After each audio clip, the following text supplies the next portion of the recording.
तर मित्रांनो नमस्कार. सावळ्याची जणू सावली या मालिकेच्या आजच्या भागामध्ये म्हणजेच 8 मेच्या एपिसोडमध्ये आज काय घडणार आहे आपण ते बघणार आहोत. इकडे मात्र अमृता तिच्या रूममध्ये आवरत बसलेली असते. तिचे काही छोटे मोठे कामं असतात ते ती करत असते. तेवढ्यात ओवी पळतच तिच्याकडे येते. तर ओवी म्हणू लागते, काय गं काकू, आपलं ठरलं होतं ना आपल्याला त्या गुरुकुलमध्ये जायचं आहे म्हणून. तर आता अमृता म्हणू लागते, अगं ओवी, एक सोबतच आपण दोघीजणी घराच्या बाहेर जर पडलो ना तर सगळ्यांना प्रश्न पडेल की या दोघीजणी नेमकं कुठे गेले आहेत. तर तू एक काम कर ओवी, तू घरी थांब, मी पटकन दिवशी त्या आश्रममध्ये जाऊन येते आणि मग मी तुला सांगते. आणि जर घरी कोणी विचारलं तू लगेच मला कॉल करून कळव, मग मी पटकन घरी येते. तर ओवी म्हणू लागते, नाही काकू, असं कसं बरं का, क्लास मला लावायचा ना, पण मी पण मग तिथं हवी ना. त्यावेळी अमृता हसून हो म्हणते. आता त्यानंतर त्या दोघीजणी पण गुरुकुलमध्ये जाण्यासाठी रेडी होत असतात आणि मग घराच्या बाहेर पडतात. घराच्या बाहेर आल्याच्या नंतर समोरून मात्र सारंग येतो. सारंग आल्याच्या नंतर अमृता आणि ओवी खूप घाबरून जातात. तर आता सारंग म्हणू लागतो, काय मग कुठे निघाला आहात. त्यावेळी आता ओवी अमृताकडे बघते आणि अमृता ओवीकडे बघते. त्यांना सुचत नसतं नेमकं आता सारंगला उत्तर काय द्यायचं. तर आता लगेचच अमृता म्हणते, काय नाही रे, थोडंसं आज लवकर काम आवरलं ना म्हणून म्हणलं की मंदिरात जाऊन यावं. त्यावेळी आता ओवी पण म्हणते की हो बाबा, मी ना काकूसोबत मंदिरातच जात आहे. तर आता सारंग हसत म्हणू लागतो की इतकंच ना, चला मग मी तुम्हाला मंदिरात नेऊन सोडतो. तर आता ओवी आणि अमृता परत एकदा घाबरून जातात. त्यांना प्रश्न पडतो की आता सारंग आणि बाबाला नाही कसं म्हणायचं कळतच नाही. विठुराया, नेहमी पण माझा बाबा माझ्या आणि माझ्या गाण्याच्या मध्ये काय तो मला कळतच नाही, आता तूच काहीतरी कर. त्यावेळी आता ओवी म्हणू लागते, बाबा तुला गोष्ट सांगू का, आम्हाला मंदिरात तर जायचंच आहे, पण आम्हाला त्यानंतर ना समोर मार्केटमध्ये पण जायचं आहे आणि तू आमच्यासोबत येऊच नको, कारण की तू जर सोबत आलास ना तर मला हव्या त्या गोष्टी घेऊ देत नाही. मला ना आज आईस्क्रीम खायची आहे, त्यामुळे तू घरीच थांब. आता त्यावेळी लगेच सारंग म्हणतो, अरे ओवी, असं नाही बरं का, आज तुला कोणत्या गोष्टी घ्यायच्यात, काय खायचं नाही ते तू खाऊ शकते, मी तुला अजिबात अडवणार नाही. तर सारंग म्हणू लागतो की खरं तर ना आज मी फक्त तुमचा ड्रायव्हर म्हणून तुमच्या सोबत येतो, बाकी तुम्हाला काय करायचं ना तुम्ही तुमच्या मनाने करा. त्यानंतर आता ओवी आणि अमृताला प्रश्न पडतो की बाबाला नेमकं आता काय सांगायचं आणि काय नाही, हा का कशासाठी मध्ये आला काय माहिती. त्यानंतर तितक्याच वेळात सारंगला एक फोन येतो. फोनवर बोलण्यासाठी सारंग थोडा साईडला जातो. तर ओवी लगेच अमृताला म्हणू लागते, काकू चल आपण पळून जाऊया, बाबाचं बोलणं होतं तर आपण इथून गेलेलो पण असेल. पण तेवढ्या वेळात अमृता म्हणते, नाही ओवी, तुला कळत नाही, तू अजून छोटी, आपल्याला असं नाही करता येणार, आपण ना काहीतरी मार्ग काढूया, तू थोडंसं थांब. आता इकडं मात्र सारंगला शंकररावचा फोन आलेला असतो. शंकरराव म्हणू लागतात की सारंग, मला ना तुझ्यासोबत महत्त्वाच्या गोष्टीवर बोलायचं आहे, तुझ्याकडे वेळ आहे का. त्यानंतर आता सारंग म्हणू लागतो, हो हो बोला ना, माझ्याकडे वेळ आहे. मग शंकरराव सांगू लागतात, मला ना त्या सावली हर्बल विषयी बोलायचं होतं, कारण की ना मला तुझं मत काय आहे ना ते जाणून घ्यायचं होतं. त्यावेळी सारंग म्हणू लागतो की खरं तर ना माझं मत काहीच नाही, आईनं माझ्यासमोर जे काही ठेवलं होतं ना त्याला मी होकार दिला आहे आणि तुम्ही ते बघा आणि तुम्हाला जे काही योग्य वाटतंय ना ते तुम्ही करा. आता त्यानंतर मात्र शंकरराव सांगू लागतात, खरं तर ना त्रिलोत्तमा मॅमचं आणि माझं पण बोलणं झालं आहे, पण मला ना एका वेगळ्याच गोष्टीविषयी तुझ्यासोबत बोलायचं आहे. मॅमनं मला असं सांगितलं आहे की त्यांना सावली हर्बल नाव चेंज करायचं आहे. पण सारंग तुला एक गोष्ट सांगू का, जर आपण सावली हर्बल नाव चेंज केलं ना तर मार्केटमध्ये या नावाला काहीच व्हॅल्यू राहणार नाही आणि सगळं काही होत्याचं नव्हतं होऊन जाईल. त्याच्यामुळे मला असं वाटतं तू एकदा त्रिलोत्तमा मॅमशी जर बोलला ना तर बरं होईल. त्यावेळी आता शंकररावचं बोलणं ऐकून सारंग देखील हो म्हणत असतो. नंतर सारंग मात्र ओवी आणि अमृताकडे येतो आणि त्यांना म्हणू लागतो, खरं तर ना मला एक अर्जंटली काम आहे, तुम्ही आता दोघेजणी मंदिरात जा. एरवी पण तू तर म्हणली होती ना की बाबा तू नको येऊ सोबत, तर मी आता नाहीच येत.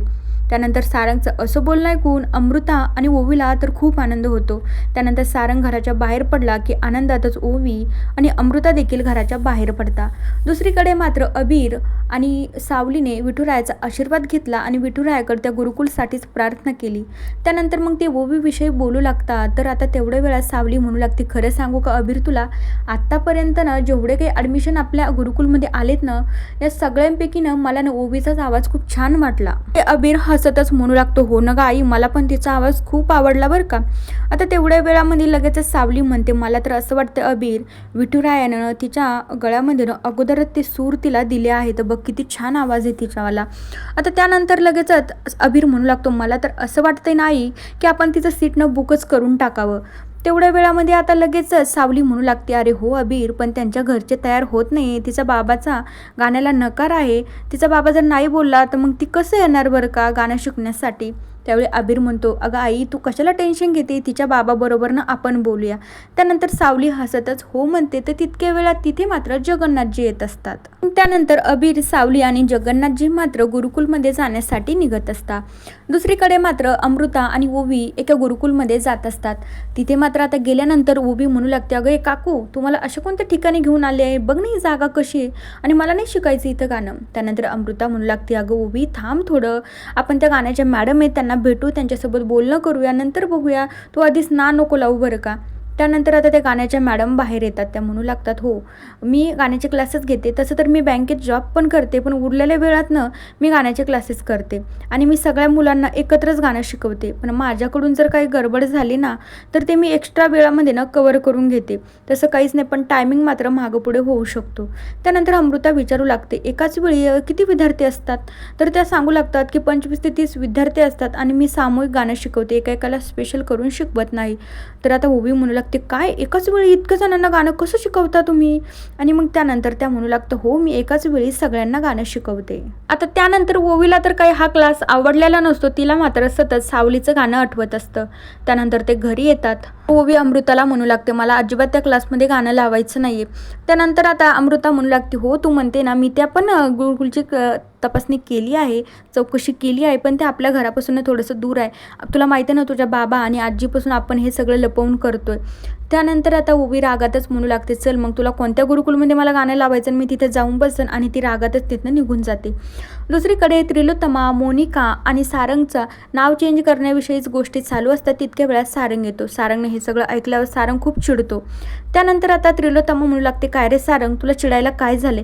मला मान्य आहे त्या मुलीवरनं तुझं जीवापाड प्रेम होतं, पण तिनं तुझ्यावर कधी प्रेम केले मला तेच सांग. जर खरंच तिचं तुझ्यावर इतकं प्रेम असतं ना तर ती इतकुशा छोट्याशा गोष्टीहून तुला सोडून गेलीच नसती. त्यानंतर आता राजकुमार, मोनिका, त्रिलोत्तमा सारंगची समजूत काढत असता, पण सारंग काय ऐकायला तयारच नसतो. सारंग म्हणू लागतो, मी सावली सनस्क्रीन, सावली हर्बल नाव चेंज अजिबात करू देणार नाही. तर आता त्रिलोत्तमा म्हणू लागते, हो तुला तेच हवं आहे ना, नाव चेंज करायचंच नाही, पण माझी पण एक अट आहे मग.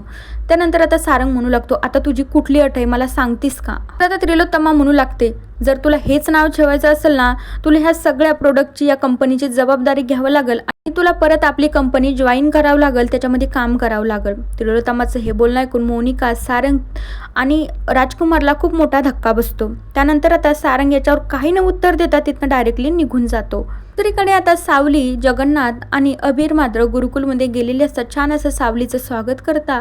तर मित्रांनो, आता बघूया उद्याच्या भागामध्ये आपल्याला काय बघायला मिळतं. तोपर्यंत या मालिकेच्या पुढील भागांच्या अपडेट्ससाठी आपल्या चॅनलला नक्की सबस्क्राईब करा. So bye.